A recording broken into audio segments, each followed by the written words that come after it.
Hello and welcome to Context India. I'm Faye D'Souza, coming to you from the city of Mumbai. On Context India, our aim is to give you an in-depth look into the world's most populous democracy from the inside. We're not chasing breaking stories. Instead, we're taking the time to deliver a fuller, more considered analysis of India, its politics and its people.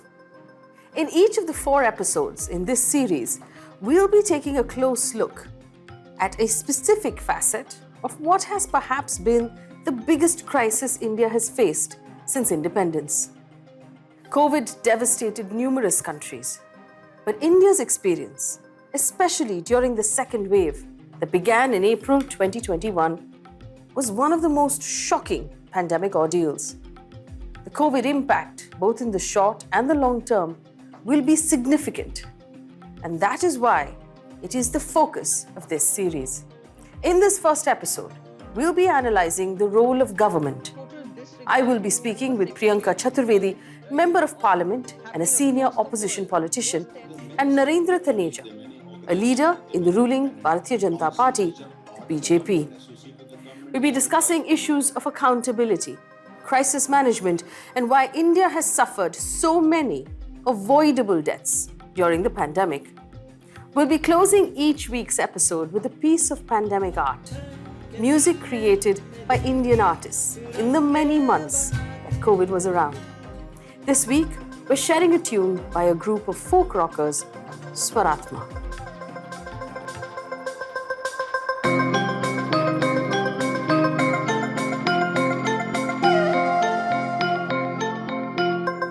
Understanding how and why COVID wreaked such havoc in India, understanding what steps were taken and not taken by the government, and understanding the lessons from the Indian pandemic experience requires us to step back in time. At the beginning of 2021, India looked like it had beaten COVID. A stringent national lockdown during the first wave was followed by a fall in case numbers. The country was getting back to business as usual. The messaging from the Modi government was that India was a beacon for a post-COVID future.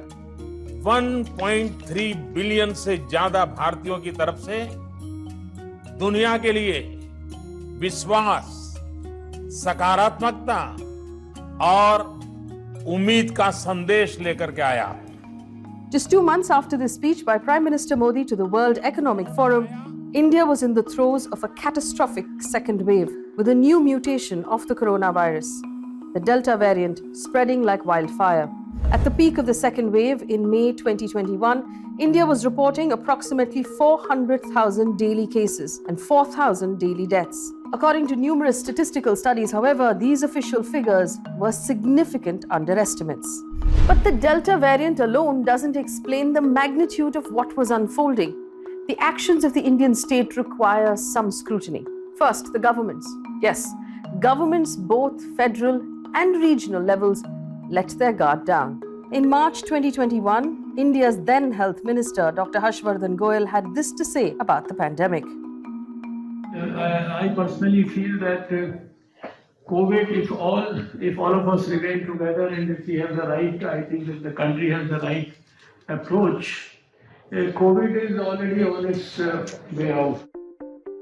Just 3 days after the minister made this speech, a group of scientific advisors, all part of a government-organized consortium, shared data with the Ministry of Health, indicating that new, more contagious mutations of the coronavirus were spreading in India.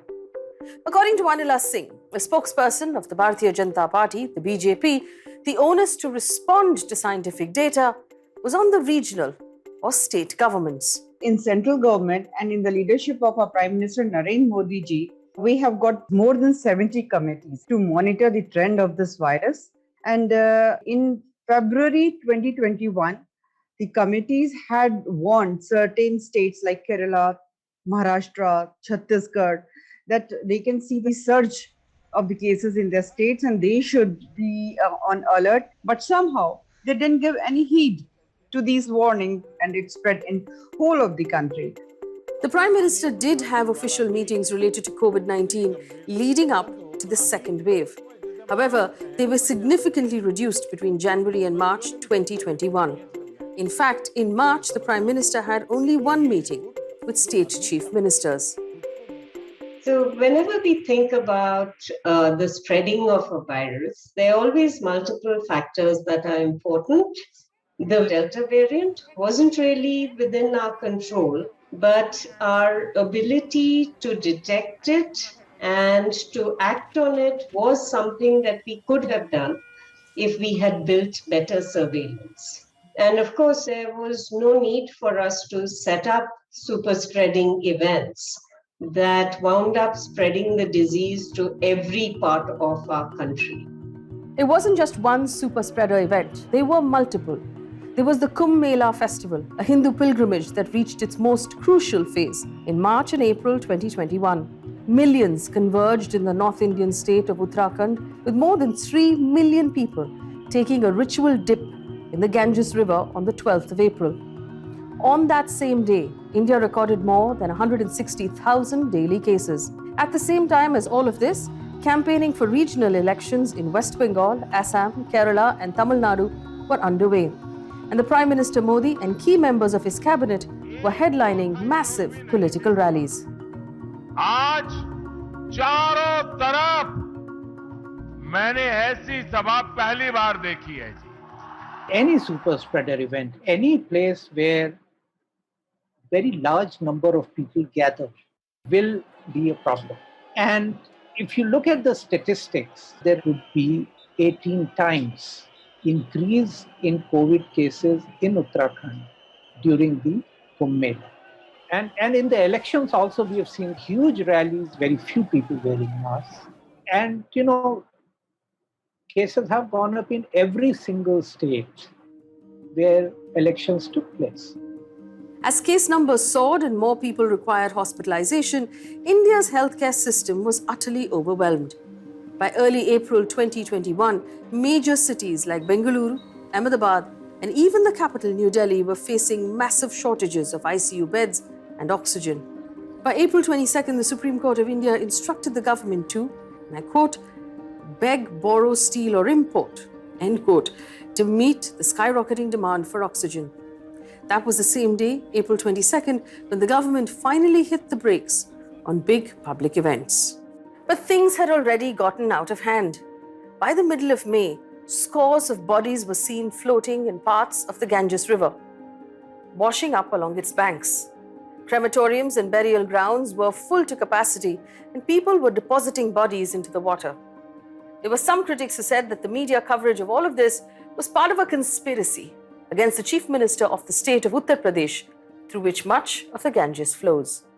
When we see the optics of the pictures of dead bodies in River Ganges, or we see the Hindu cremating grounds, then I will say this is a conspiracy, because we never saw any picture of shamshans, that is Muslim graveyards, only Hindus. Why?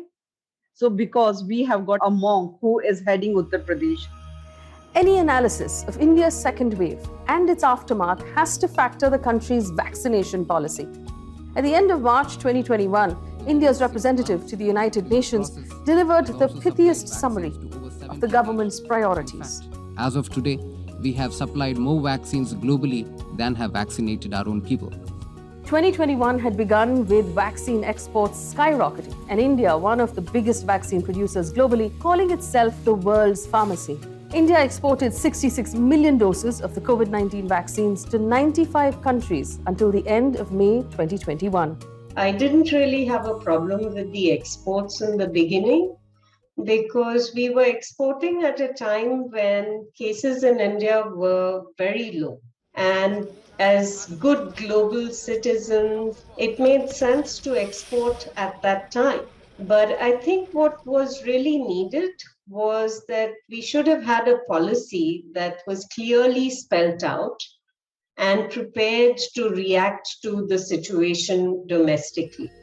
By the end of March 2021, India halted exports and ramped up the national campaign to inoculate citizens. In July 2021, Prime Minister Modi overhauled his cabinet. The headline change was in the Ministry of Health. Harshvardhan Goel was replaced by a new minister, Mansukh Mandavia. Another key appointment was in the Ministry of Information and Broadcasting. The Indian government was determined to change the narrative on COVID in the country. So what could have been avoided in India's pandemic experience? What has been learnt to prepare the country for future surges and outbreaks? Well, I'm speaking with Ms. Priyanka Chaturvedi, a member of parliament with the Shiv Sena party representing the opposition, and from the BJP, which is the party that runs the central government and several state governments, Mr. Narendra Taneja, who is the leader with the party. My opening question is to the both of you, but I'll start with you, Mr. Taneja. The pandemic's second wave in India exposed the fragility of India's institutions and its healthcare infrastructure. Several critics are calling it an unmitigated disaster. Why did this happen, and who is mostly responsible, Mr. Taneja? Well, the pandemic as a whole has been a challenge, not for India, for the whole world. You see, the second wave in particular was a challenge, but India is a union of states and health is a state subject. Central government plays a very important role, but when you look at the various states, some states might have a little weaker infrastructure, so their challenges were bigger. But I think overall, when you look at the picture, they handled it very well. And in some cases, some states, they handled it better than the others. And the central government also, they work 24/7, right from the Prime Minister himself to his entire cabinet and to all the senior officials. Ms. Chaturvedi, I want to give you an opportunity to answer the same question. Was the second wave, in your opinion, an unmitigated disaster? And who do you think was most responsible for it? As far as the second wave is concerned, there were some failures on our part.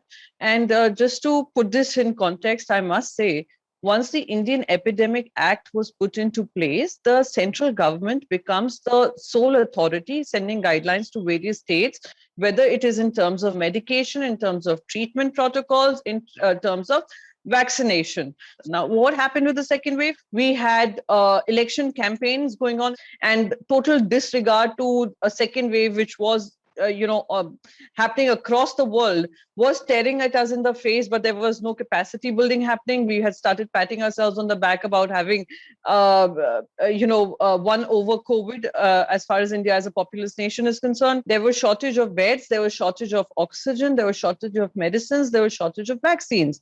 And how do we plan ourselves better is something that we as a state and as a country would need to look at our resources to ensure that we do not face something like this ever again. Mr. Taneja, we know now that in early 2021, there were scientists who had submitted reports to government warning of a very infectious variant that would wreak havoc on the country. Nevertheless, the government still allowed large-scale events to take place. Do you say now the central government would take responsibility for those avoidable deaths? Well, first of all, you see, COVID is a global crisis, and the world together is trying to meet this challenge. Once the central government takes the charge in terms of advising, yes, that's precisely what the government was doing. But then again, on the ground, that is the responsibility of the states. But to say that the government allowed rallies, the government allowed the Kumbh Fair and all, that's factually incorrect. Government never did that. Government had absolutely no role when it comes to election. That was the Election Commission of India, which is an autonomous organization that's not part of wing of the government of India. And in terms of Kumbh Fair, that's a religious fair, which has been going on for centuries and centuries. There was a kind of, atmosphere in the country. There was a kind of informal consensus in the country that actually we are kind of coming out of it. It's a fact that second wave caught each one of us by surprise. No denying that. Mr. Taneja, the New York Times put out an article saying senior officials at the Indian Council for Medical Research, the ICMR, forced scientists of elite institutions to downplay the threat of the pandemic to prioritize Mr. Modi's political goals. How do you respond to that? Well, I respond to it. First of all, New York Times might be Bible for you, not for me. Now, the point here is that they might have talked with some doctors and others, but we government will go by the view that the ICMR, or for that matter, any other organization, give as a body the consensus that they have within the organization and accordingly convey to the government. Ms. Priyanka Chaturvedi, do you want to respond to that? I come from the state of Maharashtra. It saw the highest amount of caseload at one particular point in time. But we also realized the shortcomings in terms of where we could be lacking when the second wave strikes. Our task force was led by scientists, was led by medical experts. And everybody continued to warn that there's a second wave coming. And if you don't take measures, if you don't build capacities, you're going to have a problem. What unfortunately happened at the center was a clear declaration of we have overcome the first wave, there is going to be no second wave, and we went and gave away our vaccines as well. So these are challenges, and I think acceptance of those mistakes only makes you stronger and prepares you better for the future. To deny what is coming in the New York Times, to deny what is being reported in Indian newspapers, to even deny in your parliamentary question that nobody died of oxygen shortage, I think is an unfortunate way of preparing yourself for the future and the capacity building that is needed for the country. You represent the Shiv Sena party, which runs Maharashtra, worst hit state in the country, home to Mumbai, which is our major business city, where the second wave really mushroomed. The 7th of April 2021, Dr. Harshvardhan Goel, who was the then health minister of the country, said, and I quote, "I have been a witness of the misgovernance and utter casual approach of the Maharashtra government in battling the virus. The lackadaisical attitude of this state government has singularly bogged down the entire country's efforts to fight the virus." What is your response to that? Maharashtra was the only state which was reporting transparently, and the health minister stepping down is the biggest response that would come from the Prime Minister about what his statements were about. Mr. Taneja, do you agree that the cabinet reshuffle and the removal of the health minister in the middle of a health crisis was an acknowledgement of mismanagement on the part of the central government? Cabinet reshuffle was long overdue, and Dr. Harshvardhan did a great job. I mean, his performance overall was absolutely superb. The point is not about the center and the states. It's very easy to criticize. Maharashtra is a rich state compared to other states. Had they actually managed to contain the second wave, within Maharashtra, the country didn't have to pay the kind of price it had to pay. They failed, completely failed. Mr. Taneja, at the beginning of 2021, the Indian government was justifiably proud that India was supplying vaccines to the world. But on the domestic side, by mid-January, the government had only ordered 16.5 million doses for a population of over 1.3 billion. When the second wave hit, producers had to break their export deals so that Indian citizens could be vaccinated. Yet, at the start of June, only 3% of the population had been fully vaccinated. Why was the domestic vaccination so poorly planned? Look, COVID is a dynamic situation globally. The moment we realize that actually we need vaccines more and a situation, for our own people, we decided to put a ban on export. And right now, if you look at the 700 million people have been administered vaccine, look at the kind of, what we have managed to achieve, including the state of Maharashtra and other states. I think it's remarkable. Let's allow Ms. Chaturvedi an opportunity to rebut. Actually, unfortunately for Mr. Taneja to make it political by saying Maharashtra failed to control, I thought that was extremely unfortunate because data will tell you where the answers lie and where the problems lie. So talk about transparency, sir. That is a challenge where I think India as a nation failed under the governance of the central government. Ms. Chaturvedi, it's easy to criticize the central government, but if we look at Maharashtra with one of the largest state budgets and also some of the worst inequality when it comes to healthcare, shouldn't the Maharashtra government take responsibility for the fact that its healthcare infrastructure is inadequate? I will accept all charges about higher numbers, about reporting numbers, etc. But I will not accept that Maharashtra was not prepared for the second wave. In terms of even identifying variants, we were doing it. In terms of ensuring that capacity building of vaccine happens, we were doing it. In terms of creating field hospitals, besides the hospitals which were government hospitals, we were doing it. We were the first state which put a cap on the kind of pricing that the hospitals were charging us. I must remind you of one fact, that nowhere in the world did the central government wash off its responsibilities of ensuring free vaccine to all eligible population and ensuring there were adequate stockpile of vaccines so that states are not left on their own and said, okay, now go find your vaccines on your own. Mr. Taneja, would you agree that the BJP during the second wave was also fixated on controlling the narrative and managing its image during the pandemic? In April, the Chief Minister of Uttar Pradesh, which is a BJP stronghold, told officials to clamp down on hospitals that were complaining to the media about oxygen shortages. The state even pressed criminal charges against one civilian individual who had used Twitter to request for oxygen for a loved one. Well, you picked up one civilian case out of 1.40 billion people in our country. You see, the point here is that the government didn't have time for this. We were busy saving lives. We were busy moving oxygen. We were busy doing whatever we can, the kind of support we can mobilize for various state governments. and wherever possible ourselves directly. We were busy doing that. We didn't have time for managing image and those kind of things. That was not the priority.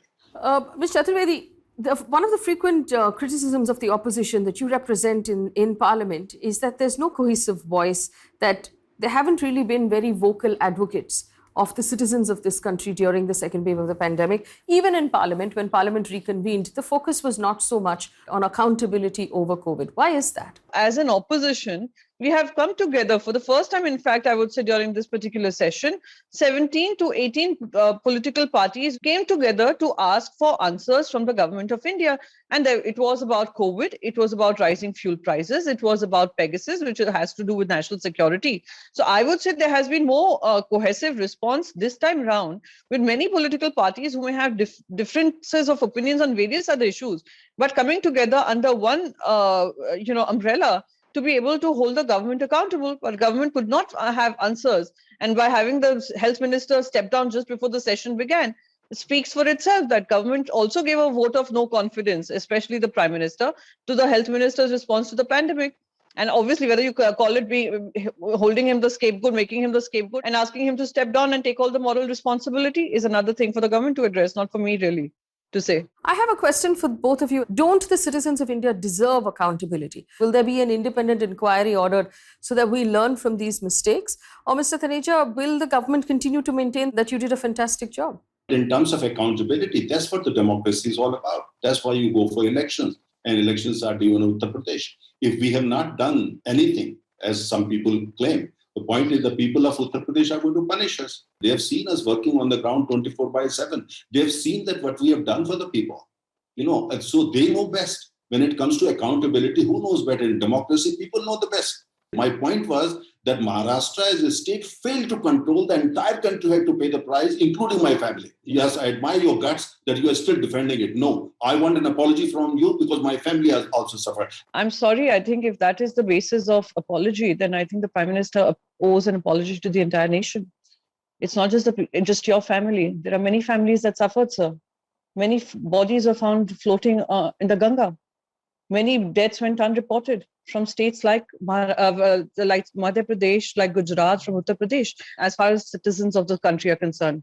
Election is not the only mechanism of checking popularity and having served the people of the country.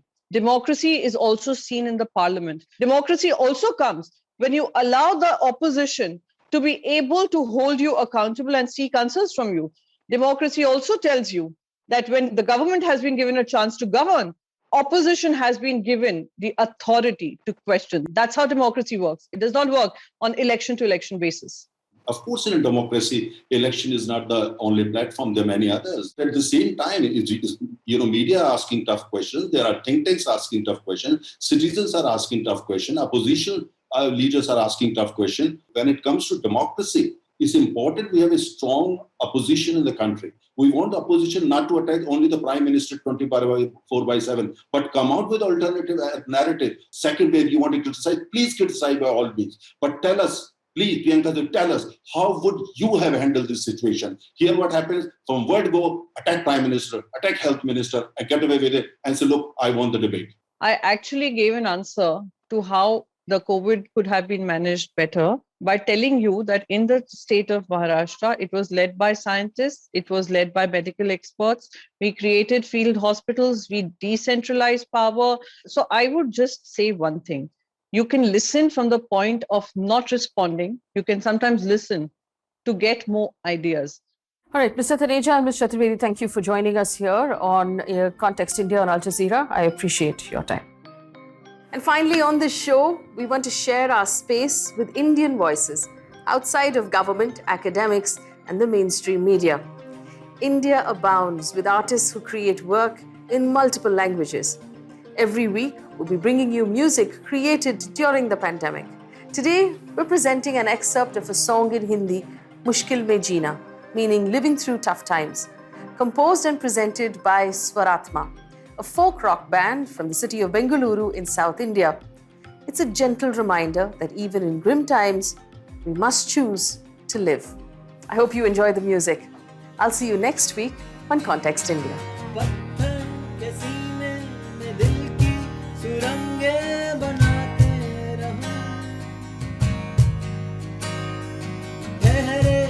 पानी में हंसती तरंगे उठाते रहूं,